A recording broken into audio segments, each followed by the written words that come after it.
From the New York Times, it's The Headlines. I'm Tracy Mumford. Today's Friday, July 31st. Here's what we're covering. To start, two quick updates from the Middle East.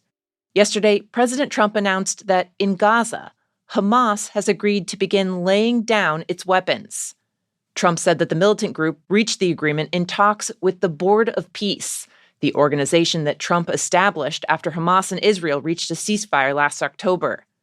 The board is charged with overseeing the ceasefire, resolving the long-running war, and managing the reconstruction of the Gaza Strip. Talks involving the board, Hamas, and Israel had been deadlocked, with a major sticking point being Hamas's refusal to disarm. It's something Israel has insisted on, but Hamas is viewed as the equivalent of total surrender. Now, though, Trump and the board say there's been a breakthrough and that there's a detailed roadmap for that disarmament. But it's not clear if Hamas or Israel have signed off on the plan. There was no immediate comment from either side. While last year's ceasefire brought down the temperature in Gaza somewhat, the Gaza Health Ministry says more than 1,000 people have been killed there since it was signed, as Israel has continued its military operations and expanded its area of control. Also, The Times has learned that investigators think Iran was behind a widespread cyber attack in the U.S. this week.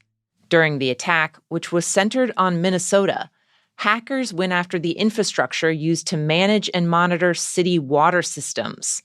There are no indications that any water was made unsafe to drink, but some local officials had to use manual workarounds to try and keep their systems running. People familiar with the investigation into the attack told The Times that while they haven't definitively linked it to Iran, the breach has the hallmarks of an operation by Iranian hackers. That includes the fact that it appeared to be focused on causing disruption rather than something like a ransomware attack for financial gain. Since the U.S. began its war on Iran back in February, Iran has targeted the U.S. with an increasing barrage of cyber attacks, ranging from one that temporarily shut down a major medical equipment supplier to one that released emails and photos stolen from a personal account of Kash Patel, the FBI director.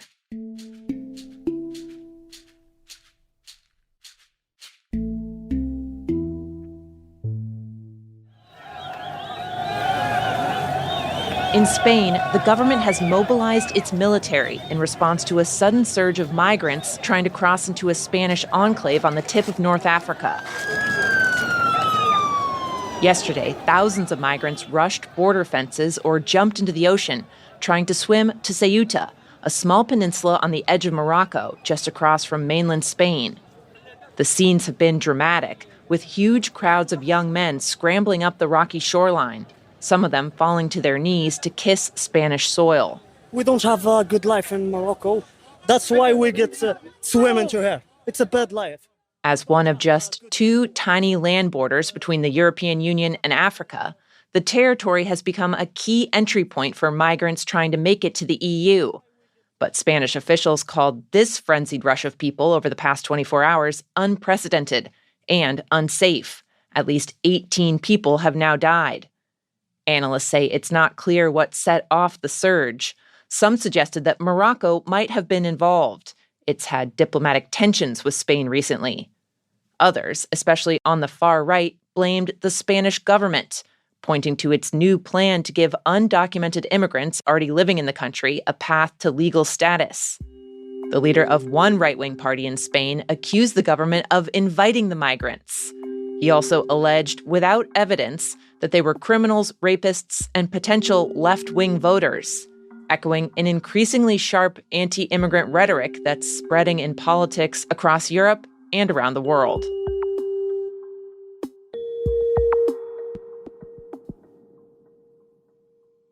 In the Democratic Republic of Congo, this is the fastest growing Ebola outbreak ever recorded. The head of the Africa Centers for Disease Control and Prevention said Ebola is still spreading there at an alarming rate. I'm not in a position to tell you that we have total control of this outbreak today. More than 1,500 people have now died in the roughly 3 months since this outbreak was declared. It took 10 months to hit that toll in the last major outbreak. There are no existing vaccines for the virus, and while clinical trials of possible treatments are now underway, there have been major challenges getting the outbreak under control. It was caught late, and cuts to U.S. foreign aid have hamstrung the response. Plus, efforts at contact tracing have also fallen short because of a lack of healthcare personnel and the fact that armed conflict in the region has displaced millions of people.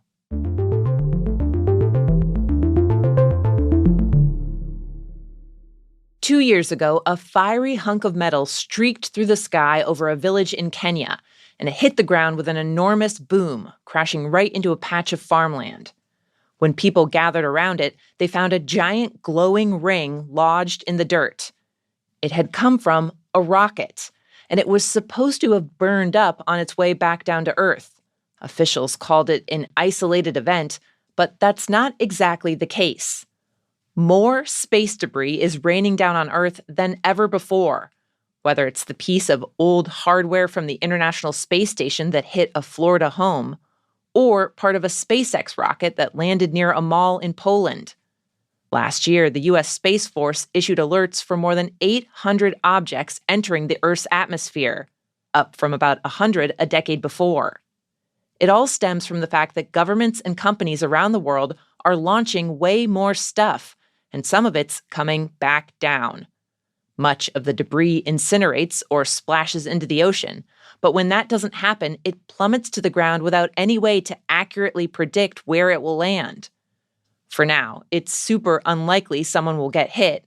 Your odds of being struck by lightning are higher, but those odds are shifting as more things are launched.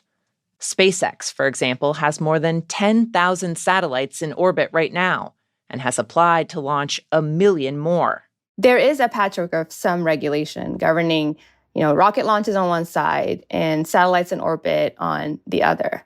But the regulation is no match for the pace of development in space. Salam Gebrekedin is an investigative reporter at The Times. She says the UN, for example, has some guidelines and agreements that are relevant to space junk, but some of those are from the Cold War era and aren't designed for the moment we're in now. Some of the experts that I spoke to suggested one solution, compelling every government and every company that launches satellites to make sure that they're all made of material that will burn up in the Earth's atmosphere if the satellite returns back.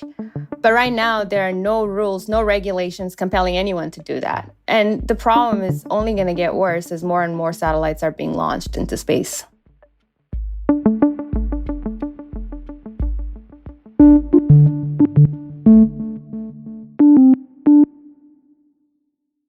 And finally, FIFA, just weeks after the biggest, most lucrative World Cup ever, now has countries threatening to boycott the next one because of a highly controversial new business strategy. This week, the association, which is a nonprofit, announced that it has plans to spin off a new commercial venture that would run the World Cup and would be sold in part to private investors. Among those involved in the proposal is Joshua Kushner, the brother of President Trump's son-in-law, Jared Kushner. The plan would potentially bring in billions of dollars, some of which FIFA says would be paid out to member countries. This follows on the heels of other major efforts by FIFA's president, Gianni Infantino, to capitalize on the world's most popular sport, like introducing a dynamic pricing system at this year's World Cup that sent some tickets soaring to $100,000 each. But the new proposal has a lot of FIFA's member countries saying Infantino has gone too far. The Soccer Confederation of North America, Central America, and the Caribbean said it rejected his plan.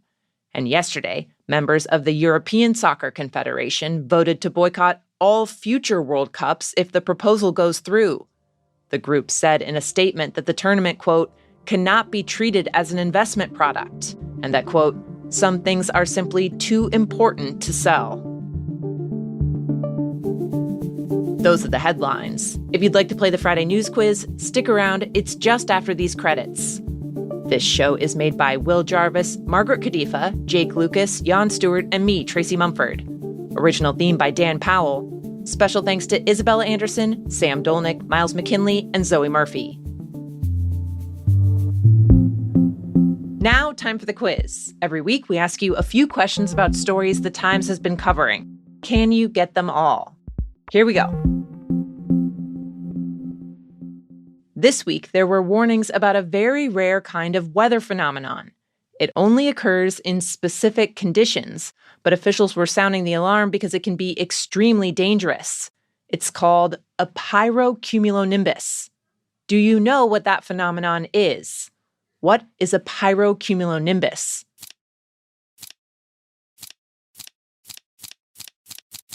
The answer? These are more than just clouds. The most powerful fire clouds can create their own weather systems. It basically means fire cloud, and it's the name for a giant thunderstorm that forms over an intense heat source, like a volcano, or in this case, a wildfire. France has been dealing with this recently because of the intense fires there, and it was the first time a pyrocumulonimbus was recorded in the country. The fire clouds are dangerous because they can generate intense winds that fan flames and spread burning embers. Notably, the giant clouds almost never bring rain.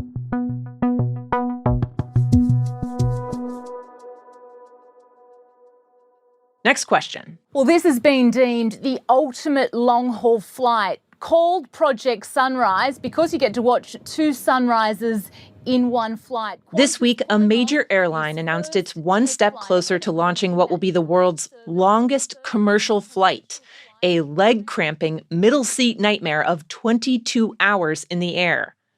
The route is expected to debut next year. Your question, which two cities will it connect with no stops? A little hint here, and I'm going to use cartoon terms because you will have a lot of viewing time up there. You would be going from the land of tea? Oh, yes, please.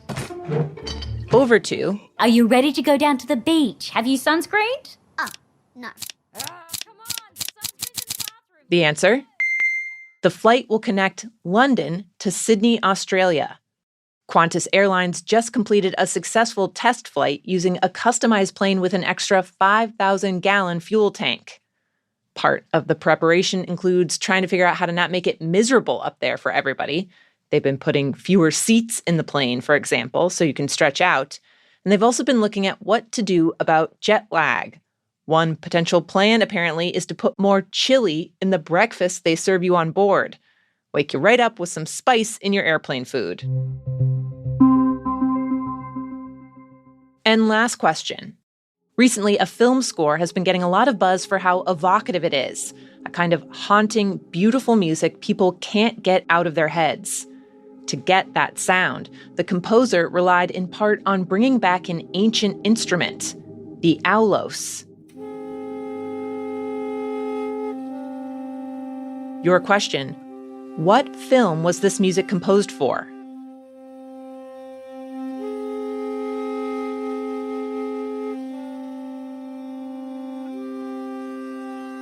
The answer? The Odyssey. They used the sound of the aulos to evoke the dangerous allure of the sirens out at sea. The instrument used to be everywhere if you were in ancient Greece. It's kind of like a double-barreled oboe. You have to use circular breathing to play it, and it looks kind of like you stuck two chopsticks in your mouth to impersonate a walrus. The effect is not super dignified. Legend has it the goddess Athena actually created the aulos, but then threw the instrument away when she realized how ridiculous she looked playing it. That's it for the news quiz. If you want to tell us how you did, our email is theheadlines@nytimes.com. I'm Tracy Mumford. The show will be back on Monday.